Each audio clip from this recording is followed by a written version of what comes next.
Oh, you can really dance. It is the subscriber show. More about the match and other stuff. We were just saying how much effort we put into these Patreon titles. But look, kind of think if you're over here, you want some more of me and him talking, because that's what the product is. And, you know, do we really need It doesn't really matter what we call it. on the free shows, I get it. Like, it's meant to be a sell more than, isn't it? And people who've perhaps never seen it get involved. But on here, it's just me and you, isn't it? Me and him and you. Do you know what, though? It's our Tell little us that, gang. actually. Does it affect whether or not you listen to a show or watch a show on Patreon, depending on what we call it? Or do you just watch and listen Or anyway? do you watch it anyway? Yeah, that's a good point. That let's do a little bit of in-action market research. I think it's fair to say, if you're going off what we call a show about whether you think that describes what's in it, it's probably not a good tactic, is it? Because No. if you studied, how many shows have we done now? I don't even know what number this is on, 70 something. But if you studied like every show, got an AI to study every show and tell us how much relevance the title and description had to the show itself, Oh yeah. it'd be like 20%. We didn't get through all the footy stuff on the main show, so I think we'll just do some more footy and then we'll do some more other stuff, because that's what the show's called as well. So, you know, in this instance, it will be relevant. On the atmosphere stuff, we keep talking about it, and we talked about it last week, so I don't want to go into it too much. But I did yesterday go to a supporters board meeting, and also it's no big secret that I'm also part of Spirit of Shankly. So atmosphere is something that sort of falls into the remit of those two things. It's something that's discussed. And so to see something in The Athletic today, I just thought some of it was interesting, and I thought I'd listen to what you had to say. I know what I think, but I know what people around that table thought, and blah, blah, blah, blah. But anyway, in this piece, there was a line in it that said the demographic at Anfield has changed. In a stadium with a capacity of 61,276, there are only 28,000 season ticket holders, and the average age of match-going fans is rising. With more than 30,000 names on the waiting list, it's difficult to get a seat in the ground, and the price of tickets now puts many off. There's also now, as well, you might not know, a fan zone in the Annie Road, where you can get candy floss if that's your bag. Outside? No, it's like inside, but you know, like yeah. So you can go. Presumably, you can get a pint as well. I haven't been in. I've seen videos of it. I don't think I'm gonna be out there here and say I don't think it's really aimed at me. Do you know what I mean? You don't think they're trying to entice you with candy floss? No. And also, there's people walking around on stilts as well. that's aimed at you. You fucking love stilts. Yeah, I love stilts. Big stilts, man. But you know what? Years ago, you were saying to me, I fucking love stilts. And there's things to play games. Stilts are mad, aren't they? You can play on like Xboxes and that in there. Inside, this is on match day in the side of the ground. Yeah. My brain's been. You've caught my monkey brain with stilts now. Do you just want to say something? I'm just focusing on that. Do you love stilts? Do you? No, but I was just thinking, like, how are they still going? How are there still people who are learning how to? How'd you get into that? How'd you get into back stilts? In the day. Yeah, I'm back in the day. I can understand why there was loads of mad stuff back in the day, because there wasn't that much stuff to do. So if someone said to a kid, "Do you want to have a go on stilts?" Oh, mind you, if you said to a 4-year-old, "Do you want to have a go on stilts?" he'd still say yeah. So maybe that's how they're still going. I'm just talking to myself now. Yeah. Go on. Thanks for that. So far. No, I mean, I saw, so the stilts video, funnily enough, I saw like a comment from someone I know who, went to match religiously for years, and then he lives down south now. But he's from up here. But, he's more of an occasional attender now. And he replied to the stilts thing and said, I went at the weekend, and it's just it's changed so much from what it was going the match, or around the match, or the culture of the match. And he's like, for good and bad. And he's like, but either way, it's gone forever what it was. And I think there's obviously definitely something in that. When I tweeted yesterday, did anyone have any comments for the shows this week? Someone said, what's happened to the Everpool diner? at the Annie Road end. And good point. Don't know. I think it's gone. Has it gone? Yeah, it appears to have gone. And they said they now don't know what to do because if there's no Everpool diner, you know. I mean, there are obviously plenty of other choices. I'm taking the piss, but nevertheless, it's a sign of, you know, what I'm trying to say. That obviously, from the time, you know, me and you would have first gone to the games to now, it has changed so much, and the ground's changed. It's bigger. Football's changed, hasn't it? Do you know what I mean? Like you know, all these conversations are atmosphere, noise, this, that, and the other. When the Premier League became the Premier League, part of what the Premier League did as a collective of clubs is aggressively market this as a product all over the world. And what we're seeing is a product of that, aren't we? Like, you know, the fact that you put it into... Because that's how people got into it back in the day, isn't it? You know, like you know, say someone like Taggy, who a lot of people will know, you know, Norwegian fella, but long since, you know, put his roots down in Liverpool. He's got his bar... He's, you know, everyone sees him at the match, got a big beard, etc., etc. I can remember him from when I was a kid going to the match. And the likes of Taggy and or the Norwegians that got into Liverpool got into it because Liverpool kept getting far in European Cups, winning European Cups, and they saw them on the telly when they were a kid and went, ooh, I'd like to go to that. And that's basically what's happened, but on a massive scale now, isn't it? You know what I mean? So it's like broadcast all over the world. It's in loads of people's living rooms. They've saw it, they've bought into it, they like the idea of it, and they want to go and see what it's all about.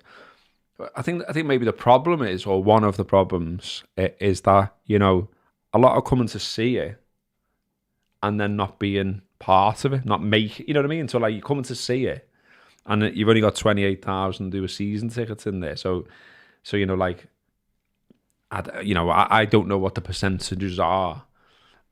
In fact, do I? I'm just thinking I might have heard a stat. I think there was a stat that I think there's about, in theory at least, there's about 40,000 people that in theory are the same people always going. But then obviously loads of people move the tickets on to friends, family, whatever. Yeah. But in theory, it should actually. So the majority of the stadium, in theory, should be the same people. So in other words, like, it's a bit too simplistic to just say it's the tourists. But what I'm trying to say here is there are definitely people that are coming for an experience and then maybe not getting the experience they wanted. And I don't know. I just think it's dead interesting, stroke complicated. And look, I think lots of people think there's a silver bullet to fix all this, and I don't think there is. You know, I think I said on last week's show, I'm well up for the idea that the club and supporters and the two working together come up with ideas and like, you know, does this work? Let's see. Has it made a noticeable difference? Keep doing it then. Has it not? Oh well, we were wrong. Like, it's fine to try, isn't it? Do you know what I mean? And one thing I wanted to say yesterday but didn't come to me, so it didn't. But I always remember when we went to Australia with Liverpool, or, you know, to watch Liverpool, to do Anfield Wrap shows. And went in the MCG watching a Liverpool friendly in an amazing ground. And the tickets we had said on them, like, this is an active area, as in people will be singing, shouting, waving flags, etc. And so you should be part of that, essentially. And I just wonder, and I know some people cringe about it or make a big deal about it or whatever, or say, we don't want to be a club that does that because we're all right as it is. But I think something like that would be quite good, because I think stuff goes on that people aren't aware of, if you know what I mean. So what I mean by that is, like, we all know the history of the Cop, the culture of the Cop. We love the Cop. I love the Cop. I've been elsewhere this season alone and gone, get me back in there. But there are people on the Cop that will complain about a flag. And you're like, well, this is where we fly flags. So what are you on here for? Yeah. Do you know what I mean? Well, this is something. Has this not been discussed at one of those supporter meetings, or and if not, I think this would be a good idea to just have like a consultation for season ticket holders and regular match goers. to have that conversation. Yeah. Where do you sit in the ground? And what do you want? And is that an appropriate place to sit? Because I think all Liverpool fans, pretty much, I would think, sensible ones, would agree that the Cop should be the heart of the atmosphere. So therefore, and this could quite easily have happened. You could have someone who's been on the Cop since they were 16, and when they were 16 and they were in their 20s, they loved it and they were singing and it was great. But now they're a bit older, they might be in their 60s, and they're thinking, well, A, I don't want to stand up all game. Yeah. B, I want to be able to, look at us, we do this as middle-aged men, we fucking talk about it, we're happy with that, we're quite happy with who we are and where we are at our stage in life. And at the same time, I'm quite happy to say, if I go to the match, I don't want to stand up for an hour and a half. Which is fine, yeah. Which is all right. If I go to a concert now, I'd rather have a seat than to stand up the whole time. And at the same time, if someone said to me, well, if that's the case, you'd be better off sitting in the main stand, I'd be like, all right, yeah. So why not have the ground split into sections rather than stands? It's, look, let's be clear, exactly what you just said then. If you're in the Cop isn't, the whole Cop is an active supporting stand. Therefore, there may be times during the game where the people are standing. I know they can't officially say this, so they'd have to be clever. But there'll be flags, there'll be stuff in your way. You may not be able to see the game, but the point is, you're going to be singing, you're going to be shouting. There's going to be people swearing, so think about that. Yeah. For taking kids. And then here's a part of the ground, which they've always had as well, which is lads and dads. So, you know, and that's an old saying for parent and child. Go there, but if you go there, there's a different level of behaviour. So, you know, if you're going to go in that section, mind your language. Then there's the main stand, and then there's the Kemlern, and just have it split into whoever not should be in that part of the ground, but maybe should be in that part of the ground. So you're seeing how hard it is now, yeah, aren't you? yeah. But just match the people. And I think the thing about this is, because I think I'm in a mix in my head because of like diversity, and because I've just said lads and dads, you can imagine people shouting, well, what about mums taking their daughters? And yeah, it's an old saying, lads and dads, but I mean parent and child. Because it doesn't matter how old you are or where you're from or what gender you are or anything. If you want to sing, go and sit in there. And if you want to stand up, go in there. But if you want to be quiet, come over here. And just put the people who want to be with those type people in the right places. Still, like, I mean, I definitely think that those questions should be asked, and as far as I understand it, something like that is kind of in the pipeline. That there will be some kind of like consultation, some kind of survey, whatever it might be, which I think is good. It is. I think it's got to be said, and there's maybe not the understanding of it sometimes. Some of the stuff you see out there about, you know, the logistics of all this. Like, you know, me and my mates, like, so I sit next to one of my mates. And that's sound. But there's another mate who's like further down in the Cop. There's another mate who's in the main stand, you know, etc. And we were talking about the footy, like in the summer, I think it was, and just sort of saying, like, you know, there's a lot of things that piss you off. There are a lot of things that you wish, you know, I've changed and not for the better. All of the things that we moan about on the regular on these shows, type of thing. But then equally, we were all saying, but we still all love going, and we still all love the fact that we get to socialise with each other and all of that kind of stuff. And we're like, so why don't we try and sit together then? And so I spoke to the club about that, and there wasn't very much in terms of options that they were offering, because no one's moving, and a lot of people don't want to move and things like that. And then, like, you know, if you're not about like displacing people to say, well, we want to create this big active new singing area, you know, recreate 306 or whatever. For those that don't know, which was an area where they put like-minded people together who wanted to sing and create an atmosphere. That was a long time ago now. Recreate that, but who's moving to make that happen? Do you know what I mean? And how do you do that? What's the incentive for them to move? If they move, are they still next to X, Y, and Z who are the next two now? Because, you know, like, I've been in the same spec now for years. Moved around a bit at first. Like, when I first got a season ticket on my own name, it was in the Paddock, and I didn't want to stay there, so moved to the Cop eventually. And then I've tried to move from where I am in the Cop a couple of times, but what they've offered me doesn't work, isn't better, whatever. So I've stayed where I am. But now I quite like where I am. Do you know what I mean? I'm next to me mate. I know the people around me over the years have got to know them, their sound, and there'll be loads of people in the same boat, won't there? And so, like, so this is where I think, like, nice idea, but not without its problems, do you know what I mean? And I'm not sure sometimes there's like a recognition of that. But yeah, if anyone has a fantastic ideas around it this all. does come like to something like is a theme of my life recently, and embracing this in my own life and talking to coaching clients about it, is I do think there has to, like, there's got to be a grown-up conversation around, at times, being a grown-up. I talk to my stepsons about this, who are 4 and 6. Like, being a grown-up often means there isn't a great solution for something. Like, no matter what, and I say this about everything, every choice you make has a price. Everything. Doesn't matter what it is, there's a price. So if you choose, just a random example to give, but if you choose to eat cakes every day, then you get the benefit of eating cakes and they taste really nice. The price you pay for that is you're going to be unfit. You're probably going to be overweight. You're going to be lethargic. You might have health problems. That's the price you pay. On the other end of the spectrum, and these are black and white, so there's a scale here.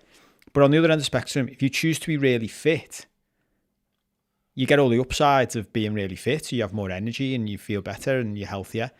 And the price you pay is you don't get to eat loads of cakes and chocolate and shit and ice cream and candy floss.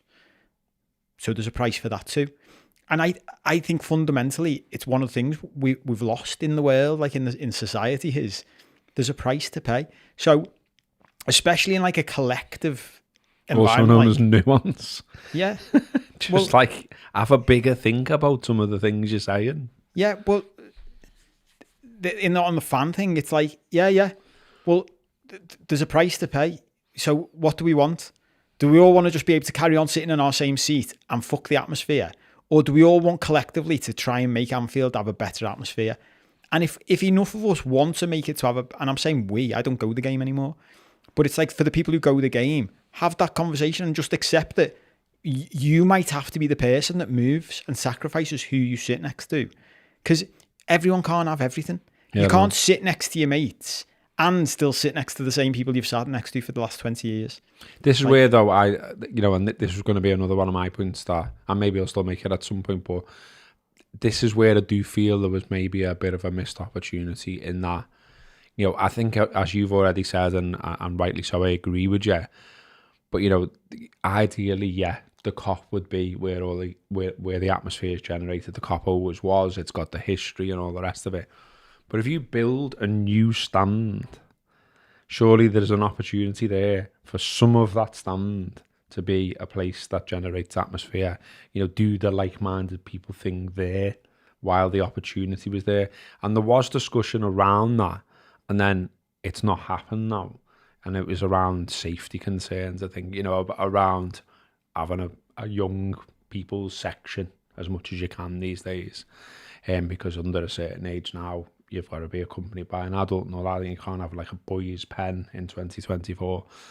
And I just think that was a bit of a shame, because having been in the Annie Road and being at the top of the new Annie Road, not a lot going on up there, you know what I mean? And I think in general, there will be the atmosphere that you get from big moments and all that, and that kind of atmosphere. But the idea that you're getting songs going up there, I just don't think it's going to happen. Do you know what I mean? And I really don't. I just don't think that's going to be it might migrate to up there in big moments, like I say.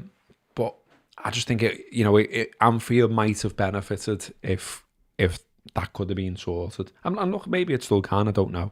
One of the things that I would say needs to be done as we go on is the club share information. Do you know what I mean? Like they say, okay, understand the idea, but here's the barriers to that idea, and communicate that and be honest about that and be open about that and get that out there and increase the understanding around, what the issues are that prevent what look like good ideas on the surface. And then I think that would help in that instance. That ties into something else as well, though, which is, and I don't think there's very many big organisations who are good at this, and they could embrace this.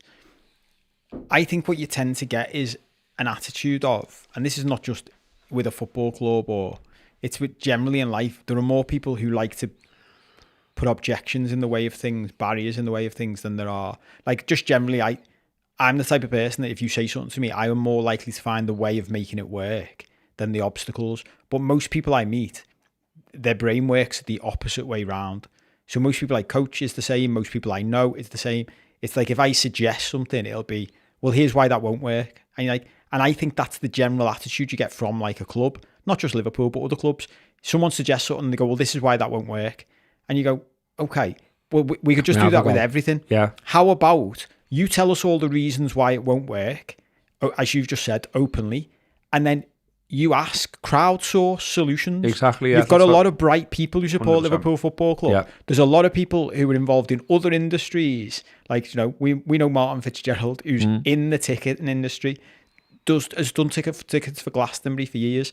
Tap into people like that with that knowledge, that wider, not just from the football industry, from the wider ticketing industry. How 100%. Could we solve this problem? Because even what you just said then, immediately I've gone, yeah, do you know what might actually be better than just having the cop? Is having a section in the middle of every stand. Because then would that generate the atmosphere around the whole ground? And instead of it being the cop shouting out to everyone else, and sometimes, as you said last week, you can be the other end of the ground and think, I thought the atmosphere was shit. Whereas if you had a singing section in each stand, maybe that would generate it more, and maybe that would be easier to do because you're not having to shift people across stands, or because we all know what that would be like. There would be people going, well, I've sat in this seat for 20 years and I don't want to move. Yeah, and this is where my dad used to sit or whatever. Yeah. I know. I just think like, another thing would be like sort of almost like, like when you're trying to like work out where a problem is and you turn things on and then you turn them off and you're like, oh, well, it must be that then. Do a bit of that maybe around like some of the what I would call as somebody when it was standing, some of the razzmatazz that's developed, if you like, around the build up and all that kind of stuff.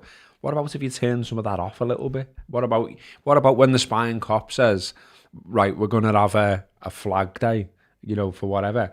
Like the club gets involved as well and saying what we're also going to do is we're not going to do any of that stuff, and it's up to you, the fans, to generate the atmosphere. There won't be people screaming at you over a speaker. There won't be people on the pitch. We'll tell that bird thing to have a day off, whatever, and we'll just see how it all works. Yeah. And we'll measure it, and we'll put it out there. Yeah. When we had the flag day and we tried all those things, this is what it sounded like. When on a normal day it sounds like this. So yeah, actually that works. So we'll do that again. Do you know what I mean? Because what I would say is like quite clearly there are a lot of people that care. Like as much as I'm a bit of a Grinch about the atmosphere debate, in a way I like it as well, because at least you care. At least there's this many people that care about it. And I do believe, and I don't have to do any bidding for them. It's just what I think. I do believe that there are people at the club that care as well. Do you know what I mean? As much as it's easy to just always go, about anything they do and anything they ever say. Yeah. There are definitely people in there who do care, and hopefully something can happen. To change tact, I mentioned in the free show about something that was grinding me gears. I want to see if it's just me. Like how meldrew am I now? So I just noticed it. I'm pretty sure it was Canate. So Canate got like a little bit of an injury, and they get told to go off the pitch to receive treatment, don't they? And then like when they've received treatment, ready to come back on, they stand there and wait, and then eventually the referee waves them back on. That does my head in, because if they're ready to come on, what are you waiting for?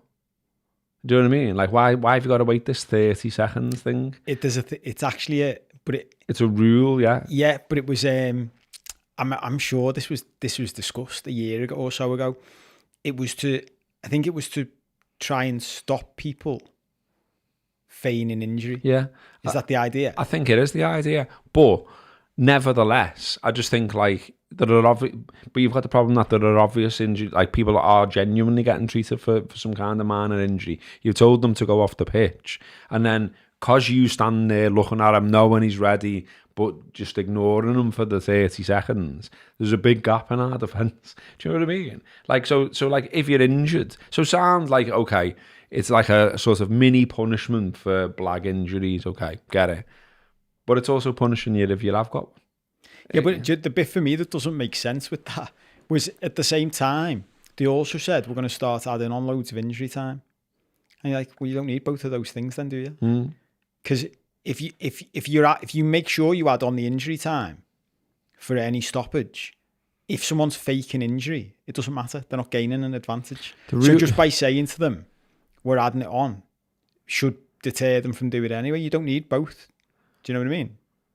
The rule also says the 30-second period can be extended if players in the vicinity of the player looking to re-enter the pitch. Just let him back on. Just let him back on. So that's do you know what it ties into? And I don't know what you think about this. I didn't watch the game live. I've just seen bits of it back since. And you know, again, going back to what we were saying before, I wouldn't usually defend Guardiola or Kyle Walker or Man City in any way. But did you see the Kyle Walker thing? Yeah. And I didn't realise till they showed it back on Sky with the image from above and why Kyle Walker was arguing about it. And I was like, that's fair enough. Yeah. You can't call me over, so I have to come out of my position. And then don't let me go back to my position before you let the game start again. That was mental, that to me. Wasn't it? It took us time, I thought, though, a little bit to get back over. Do you know what I mean? Yeah, well, look, there was loads of moaning, wasn't there, about how long Arsenal were taking to restart. And I saw a stat before we came in that, like, funnily enough, Arsenal and Man City are in the top 4 or 5 for taking time due to restart the match. Do you remember when everyone was criticising Eddie Howe and Newcastle a couple of seasons ago? They were 5th. Newcastle, City 4th, Arsenal 1st or 2nd. So there's loads of that going on.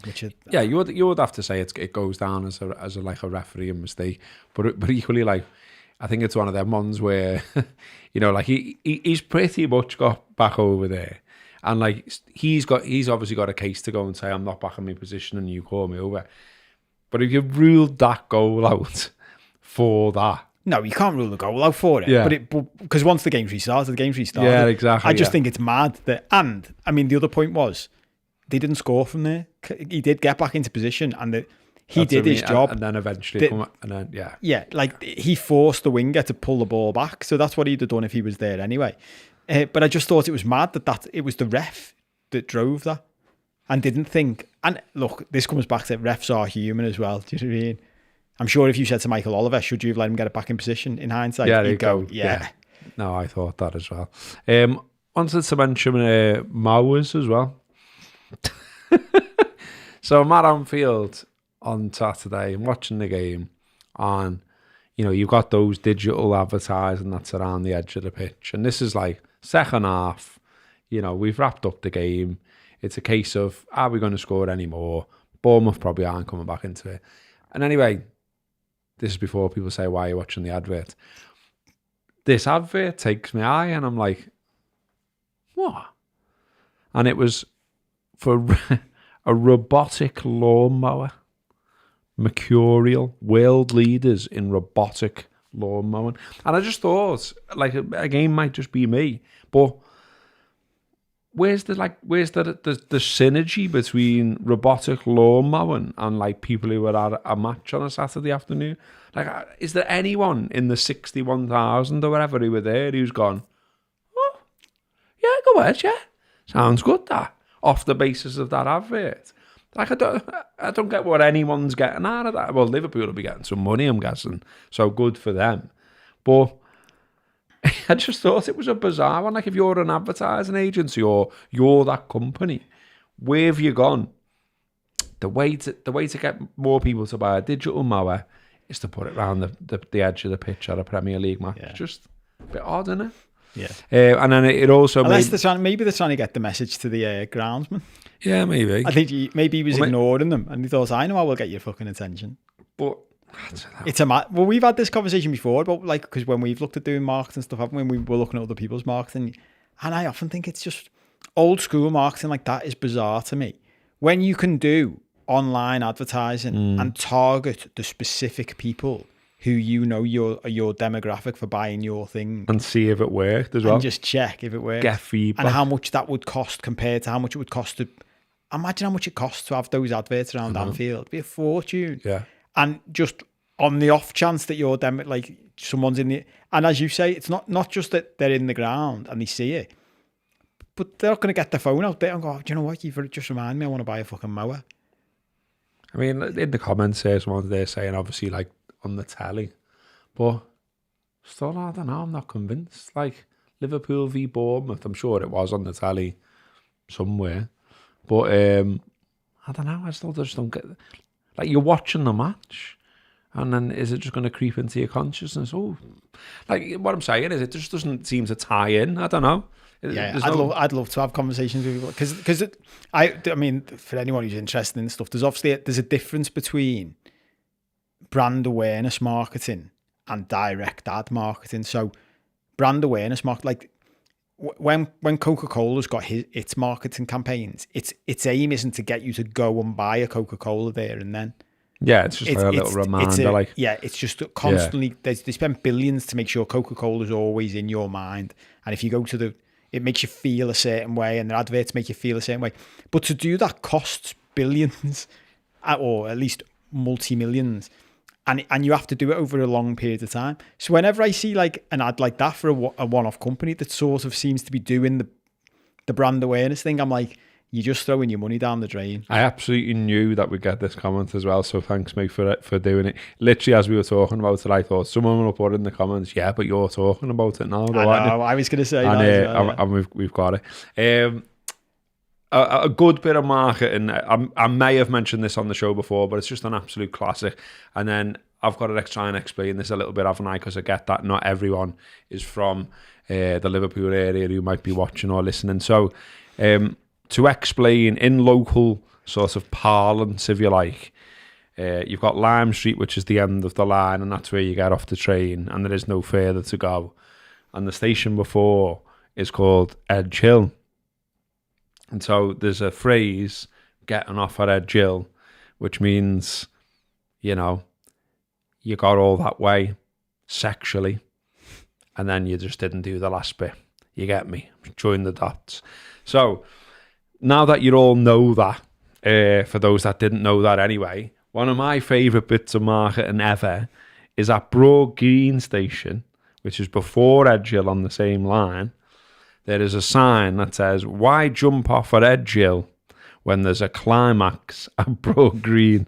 And it's a company called Climax Scaffolding. And I just think that's absolutely genius. Like they've you know what I mean? They've gone, let's just call our company Climax, put that at Broad Green, sound. And like, anytime I think about marketing, that always comes into my head. So I just thought I'd mention it today for anyone that hasn't seen it, and just so you could appreciate the genius. So those digital mowers, it's no Climax Scaffolding.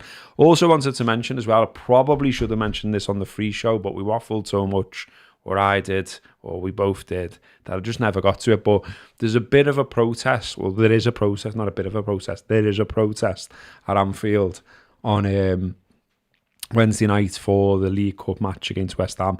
What it is West Ham fans are protesting against the loss of concessions, the price of the tickets there, and Liverpool fans are showing solidarity with them under the banner of Stop Exploiting Loyalty, which is something that's going on not just at West Ham, but we've seen similar at Tottenham Hotspur, we've seen similar at Nottingham Forest, and there is a general, in my opinion, direction of travel.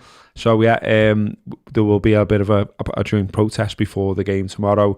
I think some media are coming down there. There'll be representatives from Spirit of Shankly, including myself, going down there. And I think it's a fight, obviously, worth fighting. I just wanted to mention on this as well, you might have heard about these stories. What I think's powerful on these stories is if you have an actual example of someone this is directly affected. So instead of just saying, oh, well, it's only 3%, it's only this, which we got, didn't we, about Liverpool. It's when it means something bigger than that for me. It perhaps hits home a little bit more with people. So I looked for a story around this, and I found this one. So Lee Rogers has been going to games since 1972. And he can't believe he'd have to fork out £690 for his grandson to have a season ticket. and his grandson's only little, like. So he goes on to say about like the sort of bond they have over West Ham. I think it's an image that a lot of people have in the head of, you know, like someone taking a child to match. You know, one of my things that I love now and I've loved in the back, you know, taking my children the game is Boss. Do you know what I mean? It's just like feels like you're passing something on. And I think the idea that some of that gets lost and you've got like generations of families and then it stops because prices suddenly become a barrier. I just think that's a bit sad, and that's something football collectively should think about. So yeah, I just thought that this with the scrapping of these concessions, it means in Lee's case, he would literally be paying an extra £580 a year from what he was paying previously, because there was previously a discounted price for the child, and then that's taken away, and an increase of £580. So it's that type of thing. So it was previously £109, now £690. It's that type of thing that club, you know, these club decisions are. That's the impact they have, and that's why it's important. And that's why it's important, I think, that football fans all come together, oppose these type of things, make clear what they're saying, write to the MPs, same as the idea of a game in America, you know, and all these other things. Because ultimately, we let them get away with it. You don't oppose these things, and you wave it through, and you have a go at the people who protest, which is still going on. This is where it's all heading. And one day, you know, like the lottery, it could be you that is priced out. So I just wanted to get that in there. I think that's a really good point, mate, what you're saying. And I think it's important to just say in that last thing you said, it could be you. No, it will be you. Mm. That's where it's going. Yeah. Especially when, you know, like, I was going to say not to make it about someone from a certain country, but, you know, like, we've seen this. It's like an American model, isn't it? You know what I mean? To see what you can get out of fans who are really engaged with a certain club or brand or whatever. And there are a lot of American capitalists involved in our sport. So they will go this way if you allow them to do it. And what you've got to do is prove to them that is not what we want. And, you know, you mentioned before the walking out for over the £77 tickets. That very much hit home with Liverpool FC in Liverpool and with Liverpool FC in Boston. And that's the that shows you the power that fans have actually got. Okay, that was all very serious. Let's do some stuff that's less serious. So I've left this purposely vague, so you've probably looked at it and thought, what's he going on about here? So I put what else? I put grounding, and then I put next to it, what else can we get Cope to do? So do you know about this grounding? Have you heard about it? Yeah, I can't believe we haven't talked about it. Have you had a go? Yeah. And I do it regularly. Oh, do you? Yeah. Oh, so well, go on. You can explain then, because I've taught loads here. You can explain what it is. So, in very basic terms, it's connecting with the earth. So, like, do you when you go back as we were growing up, and people like fucking tree huggers, hippies, and all that. What I've learned in recent years is there's the thing behind that. Like, people weren't hugging trees just because they were weird. They were touching trees to like connect with the planet, basically. And I'm pretty sure there's scientific studies now that back this. So because you've got here, it's something Haaland does. Yeah. And I'm sure there's a documentary it might even be on Netflix about it. And they've done studies to show how grounding can reduce inflammation in your body. So basically, I saw, and I think it's a Netflix documentary, or it's somewhere online if you can find it. It might even be called Grounding, but it's all about how there's a guy who said one of the worst inventions ever for the health of humanity was plastic soled shoes. So as soon as we all started wearing plastic soles, we stopped connecting with the ground. So like, and think about humans in the past would have been walking barefoot on the earth. So you connected with the earth, and I would have said in the past this would be the type of thing that people would be like, oh, it's a hippie thing, and it's just about like you're mad and stuff. But I always say this, like, we are from this planet. Do you know what I mean? We are meant to be connected to the planet. And I genuinely think it's one of the reasons the human civilization in the West is getting more and more fucked, is because we're going more and more away from being connected with the planet. And when you do things like psychedelic drugs that are basically from the planet, that they were loads of the messages I got. When I was in Mexico and on all this, it was like, you're meant to be connected with nature, and you're getting further, you're all getting further and further away. Like, you live in concrete buildings on top of concrete floors, wearing plastic shoes. You spend all your time on computer games and staring at screens. So you're all, it's no surprise you're all fucked. You're meant to be in nature, walking around with your bare feet on the ground or on the sand or in the sea. And that helps to, like, I can't even describe to you what it is. This, as I say, there's a documentary that shows you like the science behind it. But it was showing like scans of people and people healing from illnesses. Because it's like, it's helping to like take charge out of your body or something. It doesn't feel to me, to be honest with you, that far away from things like, and I talked about it on here before, haven't we? Like I moved out in January, and so now I live by the sea.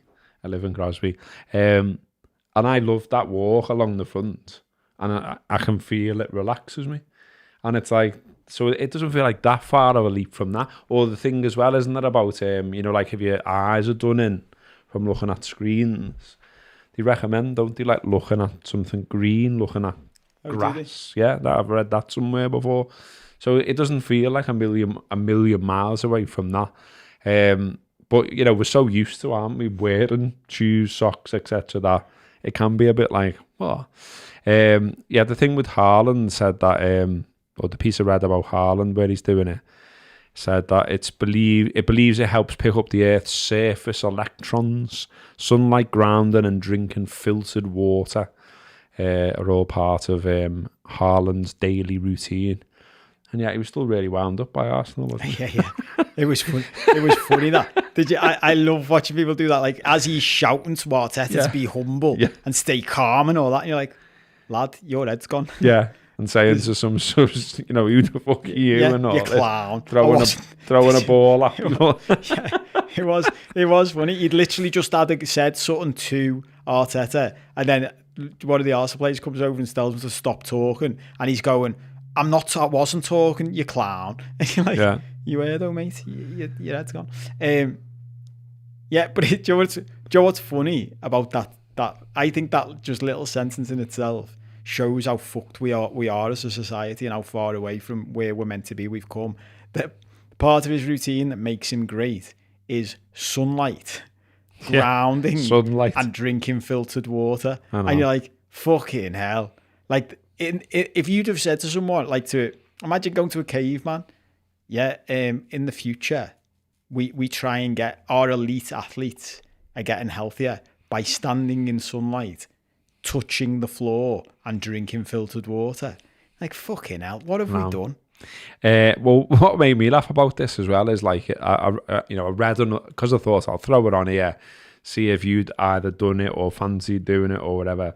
And so I read a piece about it where this girl who'd never done it did it, and sort of reported back whether there were any benefits. But you can tell she's a journalist because she's done that thing where she's then gone off and done all the research into it, and that's like written into a write-up, if you know what I mean. Yeah. And there's a bit in it which made me laugh about, especially what you've just said. So I'll read it out. It says, while grounding is first and foremost an outdoor practice, there's been a recent swath of smart gadgets to help time-poor people reap the supposed benefits directly from their desks. These include electric grounding mats, soft pads that claim to realign your energy when you plug them in and put your feet on them. I'm like, well, that's against the idea. How mad is this? I've got one. Right? Yeah. Because the idea of those mats is you plug it into the earth during our electricity circuits, which is connected. Like, electricity circuits are grounded. They're connected to the earth for whatever reason. I'm sure there's electricians watching this who will know, and I don't know why. So the idea is, if you connect to that circuit, you can be connected to the earth without actually being connected to the earth. So I've done it in the past, and it always makes me laugh whenever I see an article like that where it's like, well, I tried it, and you're like, you don't just do it once. It's not a super thing. Yeah. Like, you don't just take your shoes off, walk on the ground, and go, oh, fucking hell, my left knee just got better. That's not how it works. And I've done it for a period of time. You can get mats, Joe, to put on your bed, and you lie on them.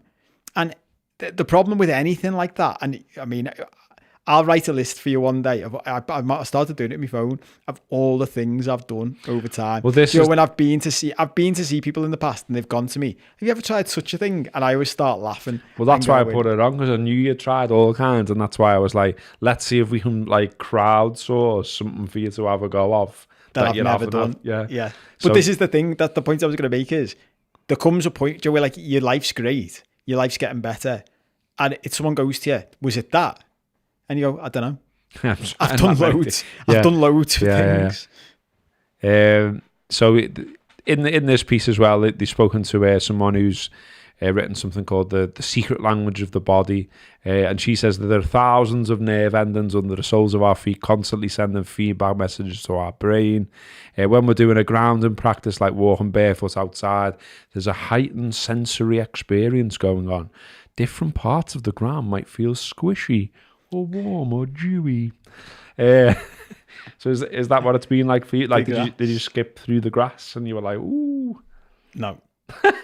But, and look, it's the same point applies to all of this stuff, doesn't it? That like, and I've always said to people about the placebo effect, like, well, so what?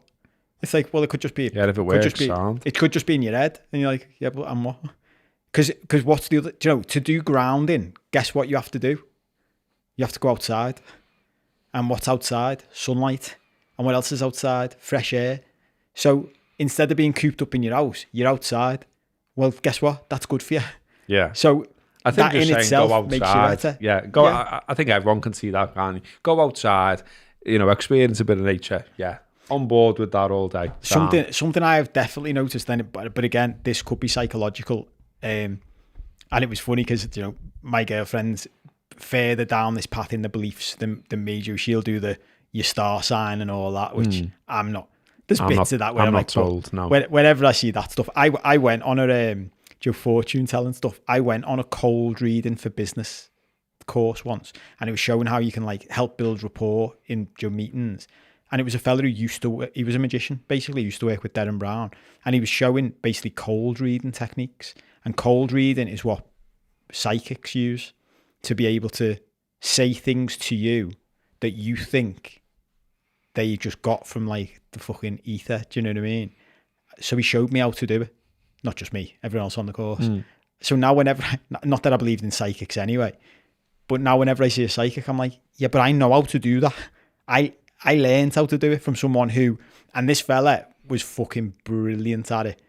And Joey, have you ever seen Derren Brown when he does this, where he goes, he says up front, I am not a psychic. And it was dead funny. My ex-mother-in-law, I remember telling her a story about Derren Brown doing it. And you know what her take on it was? Instead of going, oh, well, I believe that he's not a psychic because he says he's not, and he's just proven how you can bullshit it. Her response was, because she believed in all this stuff so much, she said, no, what the actual answer is he's actually a psychic, but he doesn't know he is. And I was like, okay. I don't know where to go with that. You win that argument because there's nothing I can do about it. I forgot what point I was going to make now. Oh, the water. Yeah. So I genuinely, whatever it is, I feel better if I've spent time in water. Like not just having a shower every day, but you're like, if I go in the sea. So if I'm on holiday and I go in the sea every day, I feel better. So whatever that is, that could be grounding because I've got my feet in the floor. Could be I'm in salt water. That salt water gets electrons moving faster or whatever. But again, who knows? Do you know what I mean? Could just be in my head because I'm in cold water. Cold water makes you feel better. It's like anything, isn't it? I think some of it, like, if it was sold to me in a certain way, I'd probably just go, yeah, all right. But like sometimes some of it, you're just like, oh, fuck off. Do you know what I mean? So like I'm reading this piece here and it says so it's the woman who's trying it, And she says, on man's advice, who is the person I read out before, who's the expert, on man's advice, I pad out into the garden onto the dewy grass, stepping 1 foot at a time, and, quote, imagining roots coming down from the soles of my feet. Fuck off with that bit. If you just said walk on the grass, because, you know, and enjoy the texture of it, whatever, you know what I mean? But imagining roots coming, fuck off. Yeah, but these are the bits I've realised this over time, like, and this is why when I introduce this, I'll tell coaching clients about this, and because I'm a middle-aged man who likes footy and stuff, if I talk to other middle-aged men who like footy, like you, and go, well, to be honest, mate, I just walked on the grass with me shoes and socks off and it felt better. It's like, oh, okay, I might try that then as well. Do you know what I mean? Call it if I start going, well, angels came down from heaven and there was a beam of light and there were roots came out my feet and you've just got a picture, fluffy heart. You're like, well, you've lost so many people now. Just fucking talk about what it actually does in the science or whatever. So there's a movie called, I've just looked it up. There's one called The Earthing Movie, and it's on YouTube. The Remarkable Science of Grounding. It's like an hour and 15 minutes. I'm pretty sure that's the one I've seen. So yeah, it's worth a look. I haven't watched it for a long time, but it's won awards and stuff. Yeah, there you go. Well, I was going to suggest you had a go of it, but you've already done it, so that spoiled that section. Yeah, but I tell you what I am for. If anyone can suggest something I haven't tried, I mean, you'll be going a long way to find something, I think, at this stage. But how much have we got? Have we out of time? Got a little bit, I think. I remember I don't think I've ever touched it. I remember if I look, when you look back and think one of the maddest things I ever did. This is a long time ago, so I was still a lawyer, and it was somewhere in Toxteth, and someone had recommended this woman to me. She did acupuncture, but in your ears, because like, you know, there's all this stuff that like your ears and your feet and all that, they represent like your whole body in different ways. So you could, rather than put acupuncture in your back or the rest, you can just do it all in your ears. So I went to see this woman in the middle of Toxteth, and I was in my full suit because I'd come straight from work in town, and I was in the middle of Toxteth, and she put all these needles in my ears. So I must have had, say, 30 metal needles sticking out of each ear. And then she finished and went, because I didn't know when I went to do it. I didn't know what the score was because it was the first time I'd ever been. And she went, right, so you've just got to leave them in now for like 6 hours and then you can take them out yourself. She gets a walk and out I was with like, all them in your hand. yeah, and I went, sound, okay. But she didn't tell me that before I went. And I'd got like a taxi up there from town and I was getting the train home. And she went to me, she went, are you in your car? And I went, no. And she went, where do you live? And I can't remember where I was living at the time, Formby or somewhere. So I was like, no, I'm getting the train. And she went, you're not? And I went, yeah. She went, so what are you doing? I went, well, I'll just walk from here to the bus, get the bus to town, get the train home, whatever it was. And she went, you are not fucking walking through Toxteth with them in your ears, dressed in a suit. And I went, why not? I went, no one's going to fucking come near me, are they? And she was like, why? I went, because I look like a fucking lunatic. I remember, that's exactly what I had in my head, the picture of Hellraiser. I remember sitting on the train and some woman sitting opposite me. How big are they like? Like, you know, 2-3 inch, whatever, like proper acupuncture needles. It looked, I looked like, when I look back and think about doing it, I must have looked like an absolute fucking lunatic. I was in a full suit. I remember a woman sitting opposite me on the train. And she was doing that thing where she's reading a paper. And she was just like looking over the top of her paper at me, but like trying not to get clocked. Like looking proper frightened. I'm not surprised. How many in each ear? Like 20 or 30 needles. So it looked like, that's what I had in my head. The Hellraiser picture. Wow. For anyone who doesn't remember Hellraiser, look up the image of that. Well, I don't think we can. So I've done that.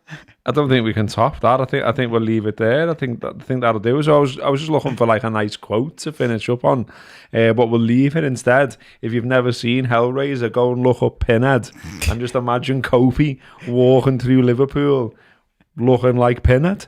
We'll be back next week with more revelations from myself